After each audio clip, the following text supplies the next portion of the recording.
HGI Now, turning supply chain insights into action.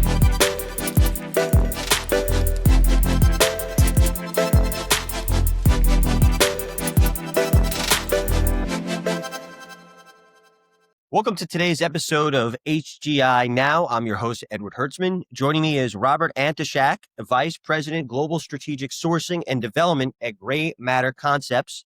Welcome, Bob. Hey, Eddie, how are you today? Great. Thanks for being here. So let's get right into it. So, Bob, for as much as the U.S. trade war under the first administration was focused on China, and yes, I feel like the anti-China sentiment gets a lot of the headlines. There's an argument, at least from my perspective, this time around, it looks like China has an advantage. From your perspective, how would you characterize China's position in the sourcing matrix today? Well, Eddie, I think the one thing that I would really focus on, or there are two things. Number one is the economic setup. The second is how they're handling the trade negotiations with the U.S., okay, and how they're interacting with the U.S. During the Trump one, there was the shock that of being confronted in the way they were confronted from the very beginning. Secondly, Trump also was not as certain on the approach. So there was like a mixed bag of how he approached it. It was more incremental. It wasn't the here it is or that's it kind of approach like he's doing now. Okay. The next thing that I kind of look at is the strength of the economy. And despite everything going on with tariffs and so forth, I really, I see a longer, or I see the Chinese economy being better suited to deal with the tariffs than it was perhaps the first go around. It would have, if Trump 2 had been Trump 1, I think there would have been a lot more economic disruption than it's had. Okay. Having said that, I think the Chinese policymakers have done a far better job of understanding U.S. weaknesses, understanding limitations and what policy can do to them, U.S. policy can do to them. And I think they are playing a longer game, and I think they're playing a very smart game.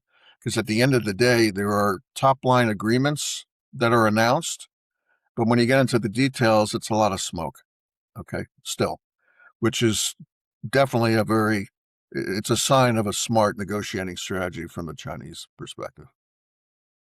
So, other than a threat over social media saying 100% on China, it really looks like to me the country that's in the worst position right now is India. They're struggling in the face of a 50% tariff. Not sure how we got there. Not sure if you have any insight on how this is going to be resolved. I know your company, Gray Matter Concept, is looking to build a factory there.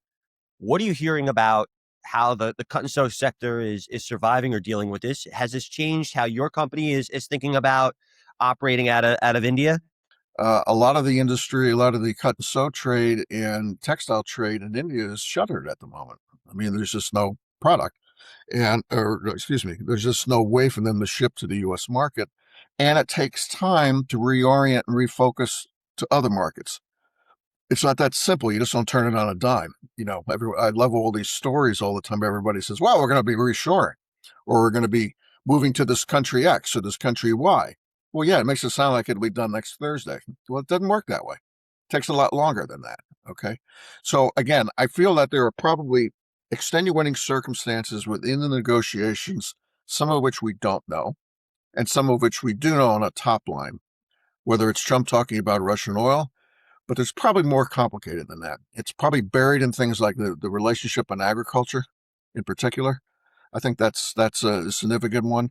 And it could be also other things related to technology, how technology moves back and forth between the two countries. So again, I think I think there's probably more than what we see. So Bob, in April, Liberation Day, when the tariffs were announced, everyone's initial response was diversification. Let's move out of China. Let's go anywhere but China. 6 months later, it appears to me that the move is kind of stay where you are. There's no safe place. You don't know what tweet's you're gonna wake up to tomorrow. India seems safe. Then Bangladesh was higher than India. Now India is higher than Bangladesh. What advice do you have for people that are listening? Is it about having a diversified supply chain? Is it about staying where you are? Is it about, remaining in China? Maybe they have more efficiency, better needlework than some of the other countries. What general advice would you have? I know there's not, it's not one size fits all, but for people that are listening, what do you suggest? Well, yeah, and I think you put it really well, Eddie. And again, China has the advantage over all the countries, hands down, as far as the textile infrastructure and cut and sew and so on. I mean, that's a given. However, if COVID taught us anything, okay, was that you enhance your risks when you put most of your sourcing in one basket, okay, and I think that's also an additional message that comes out of the tariffs, the current tariff situation. Diversification as a part of a medium to longer term strategy makes the most sense. You can't just rely on one or two suppliers. You're going to have to diversify so that you are hedged all around the world. Because again, you never know. You just don't know until you know, and then it's panic time. Okay, and then people are caught flat-footed, and all the horrendous stories start up, and a lot of people got harmed. Okay. So, Bob, one last question for you. You have done extensive work in the cotton industry, raw materials. Right now, another problem, especially on the grower side, is prices are really depressed. Demand is depressed. It seems for everything they sell, they're losing money. How long can they survive like this? It also takes time to plant other crops. What are you seeing on that side of the supply chain right now? Extreme. It's just disheartening on one level to see what these farmers are going through. I think, ironically, the tariffs have boomeranged to actually hurt the farmers far more than would have been the case. And the fact is, going into this tariff environment, growing cotton in particular was not a particularly profitable business because the prices just weren't going anywhere. And that was a reflection of just poor demand, in my opinion. Okay, and the fact of the matter is, when you have a particularly a clothing business predicated on fast fashion, which by its very definition favors synthetics, cotton's market share is never going to be what it should be to support higher prices. So for the farmers, they're getting hurt by tariffs, they're getting hurt by a changed downstream market, and I also think they're challenged because I think the messaging around cotton has been so diluted over the years for a number of reasons. And I could give you a whole nother program on that one, and I would welcome that. That'd be fun. But again, at the end of the day, it's the farmers who have gotten hurt on several levels. And right now they can't last for long in the cotton world when cotton is perpetually at 65 cents a pound. So, another area that's further pressured by the trade war, sustainability. I don't think this gets a lot of ink today. This is not a major headline, but we're seeing it on the upstream. Beyond the direct impact of some companies pulling back on these investments, what are some of the lesser known unintended consequences we should be thinking about right now? Well, again, I think I think the cost of sustainability, and there's all these arguments that there's no cost. Well, any new program is always some cost. And I think, again, we just talked about how inflation's been eating into companies' bottom line and so on, and costs are rising, and then they're also dealing with a weaker market. So additional costs like sustainability tend to get kicked to the curb in this kind of an environment. It doesn't mean that the most adamant supporters of environmentalism and sustainability won't be doing what they do. But for the marginal players, I just see them just kind of paying lip service and letting it pass for now. Okay. What And about all those consumers that say, "Oh, we purchase with our values. We align with companies that are eco or XYZ, or is that just for TikToks and for surveys? At the end of the day, it's prices is still driving most of the purchasing power. I mean, look at the revenue that Shein's able to do versus an Everlane. Clearly, price and fashion is still the number one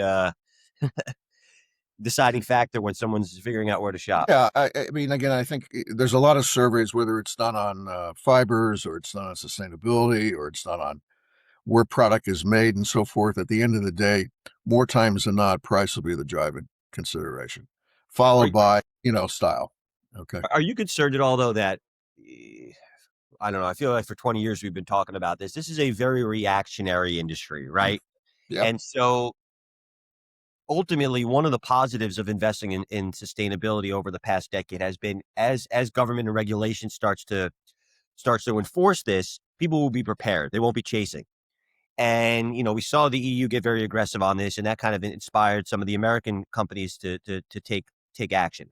If they start to pull back and we do see regulation and we do see the EPRs of the world and other things, the USMC, either the Forced Uyghur Protection Act and all that stuff, are you concerned that companies are not going to be able to comply when and if, maybe not this administration, but a few years is just around the corner, these things come into law, will these companies be prepared? Yeah, I think that's a real concern. And again, I think with this administration in place, I think a lot of people have time. I mean, they're just not going to be pushing it like the Europeans are. I mean, that's pretty clear. So as a result, it's just not a priority. And if anything, it's gone in reverse, right? So, I think that's a real problem from an environmental standpoint. But again, once things change, and politics will change, it always changes. And once the attitudes change and policies are put in place, you're right. I mean, once those things come in, it'll come in with it could bounce back with a fury. And because again, I think our politics tends to do this, Right. ups all over the place. It's not really in the middle anymore. So if it ricochets to another extreme, then it comes back as a major force. Yeah, companies could find themselves flat-footed. And some will have the plans in place, many of them won't. So what do you think about the long-term impact of this trade war will ultimately have on our industry? Are there any positives that could come out of it? We read the negative headlines all day, but is there something Trump is trying to do here that maybe we're not seeing? Well, again, I think he would probably argue, look at all the revenue they're generating for the U.S. Treasury. Okay, I think that's one thing. And yeah, there has been money generated. Maybe, one could argue maybe not as much as the forecast, but there has been a lot of money raised. And the question is, how does that help the U.S. economy in the long run? There's that. But as far as business goes, I think I think if there is a silver lining in this, I think it's gotten, much like COVID did, it's gotten people to reevaluate supply chains again and to just re-examine. And coming out of that should be a stronger industry, much like we saw coming out of COVID, frankly.